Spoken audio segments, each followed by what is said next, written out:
বুলাই এই এদিকে হাত দিব হয়ে গেছে তার হয়ে গেছে সংখ্যা বেশি আচ্ছা 10 second 11 second Assalamu alaikum, dear learners. How are you? I think you are well. I am also fine. This is Babul Hossain before you, lecturer in English, Fulbari Degree College, Fulbari Kurigram. Today's topic is about assertive to imperative sentence. Assertive to imperative sentence. I am going to discuss about assertive to imperative sentence. শিক্ষার্থী বন্ধুরা, আজকের পাঠ আমাদের assertive two imperative sentence. এখন imperative sentence কাকে বলে আমাদেরকে বুঝতে হবে যে সেন্টেন্স দ্বারা আদেশ উপদেশ নিষেধ অনুরোধ বোঝায়। কি বোঝায়? আদেশ উপদেশ অনুরোধ নিষেধ বোঝায়। কিন্তু এই বাক্যগুলো শুরু হয় কি দিয়ে? লেট দিয়ে শুরু হবে, ভাব দিয়ে শুরু হবে, ডু নট দিয়ে শুরু হবে, নেভার দিয়ে শুরু হবে। এই নেভার এই সমস্ত যে প্লিজ কাইন্ডলি দিয়ে যদি বাক্য শুরু হয় তখন আমরা জানবো it is actually called imperative sentence. এখন আমরা এর প্রতিটা স্ট্রাকচার বলবো এবং স্ট্রাকচারের উদাহরণ সহ আমি দিচ্ছি। Enjoy the class. ওকে, প্রথম রুল হচ্ছে you plus should or to must plus ভি1 হলে আমাদের ভার্ব প্লাস এক্সটেনশন নিতে হবে। এখানে শুড অর টু মাস থাকলে এটা বাদ দিতে হবে, কারণ ইউতে সেকেন্ড পার্সন যদি থাকে, সেকেন্ড পার্সন থাকলে আমাদের সেই সাবজেক্ট শুধু মেইন ভাব দিয়ে শুরু করতে হবে। এখানে দেখা যায় you should visit my small village, you should বাদ যাবে, তখন অ্যান্সার হবে ভিজিট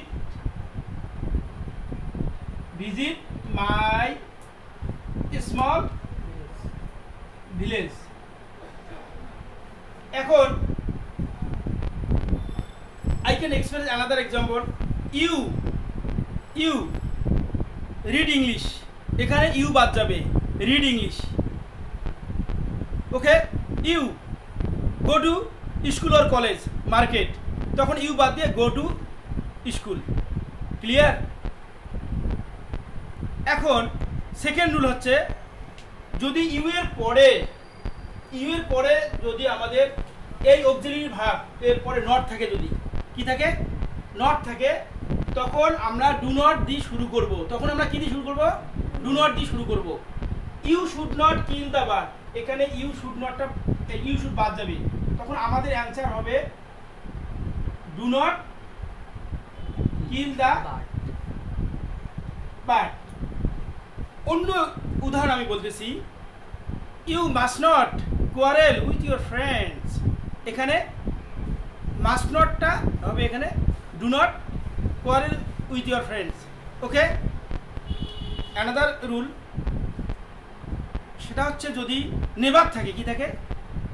এই ইউ থাকবে কিন্তু শুড অর টু তারপরে মাস্ট, এরপরে যদি নেভার থাকে তখন আমরা নেভার দিয়ে শুরু করব। কি দিয়ে শুরু করব? নেভার দিয়ে শুরু করব। যেমন never, you should never tell a lie, এখানে আমরা ইম্পারেটিভ করব never tell a lie, never tell a লাই। ওকে, এখন এখানে দেওয়া আছে you should never hate the poor, তোমার যে গরিবদের ঘৃণা করা উচিত নয়, তাহলে এখানে ইউ শুডটা বাদ, অ্যান্সার হবে এখানে ক্যাপিটাল লেটার লিখতে হবে।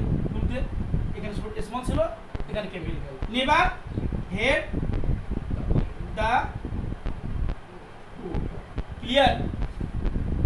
নেভার হেট দ্য পোর, এখানে ইউ শুড বাদ। তারপরে এখন আমাদের এই যে এখানে সেকেন্ড পার্সন ছিল, কি কোন পার্সন ছিল? যদি ফার্স্ট পার্সন থাকে, কি থাকে? নেক্সট রুল যদি ফার্স্ট পার্সন থার্ড পার্সন থাকে তখন আমাদের কি ব্যবহার করতে হবে? লেট ব্যবহার করতে হবে। কি ব্যবহার করতে হবে? Let plus object form. Let plus কি? Object form. আমরা জানি আই থাকলে মি হবে, আই থাকলে কি হবে? উই থাকলে আস হবে, সি থাকলে হার হবে, তারপরে হি থাকলে হিম হবে, কারণ অবজেক্ট ফর্ম লিখতে হবে। ইম্পারেটিভ সেন্টেন্স যদি আমরা লিখি কখনো সাবজেক্ট ফর্ম হয় না, কি হয় অলওয়েজ কি হয় অবজেক্ট ফর্ম।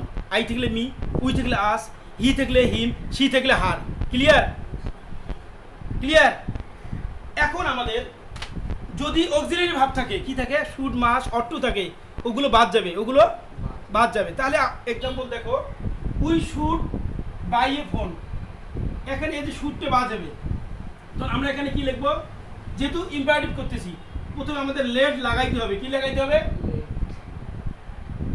লেট। উইটা, উইয়ের অবজেক্ট ফর্ম কি? আস। উইয়ের অবজেক্ট ফর্ম কি? Let us buy a phone. এভাবে আমি যদি বলি আই লার্ন ইংলিশ, এটা ইম্পারেটিভ কি হবে? আই, এখানে লার্ন ইংলিশ দিলে হবে? হবে না। যদি ইউ থাকতো তাহলে হতো। এখানে যে ফার্স্ট পারসন আছে তাহলে আমাদের কি লাগাইতে হবে বলো তো দেখি? লেট মি হবে, তখন আই দিলে মি হয়। Let me learn English.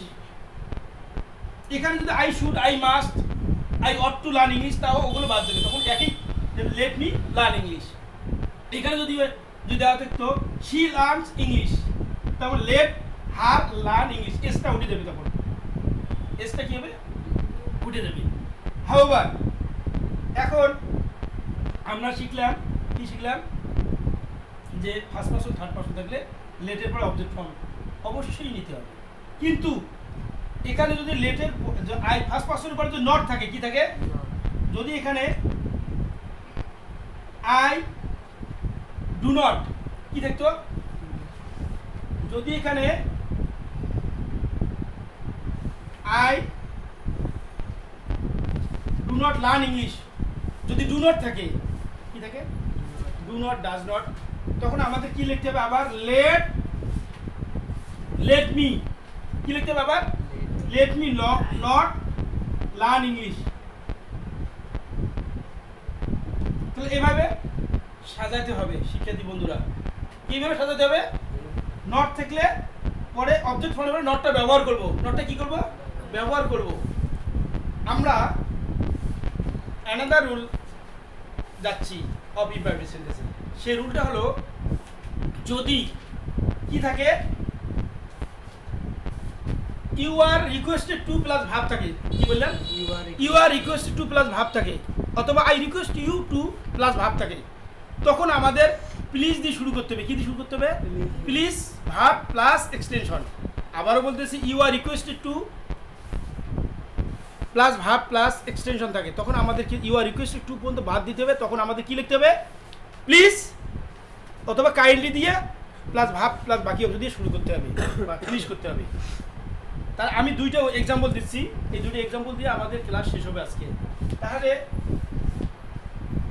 You are requested, you are requested to come to my house।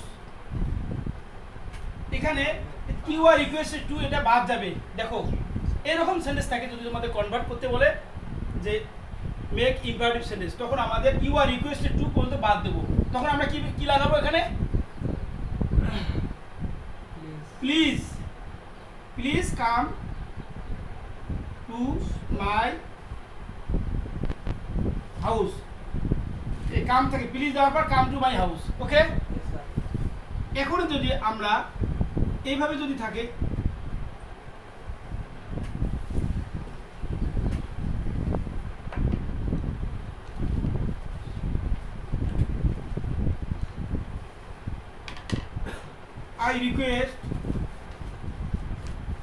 I request you to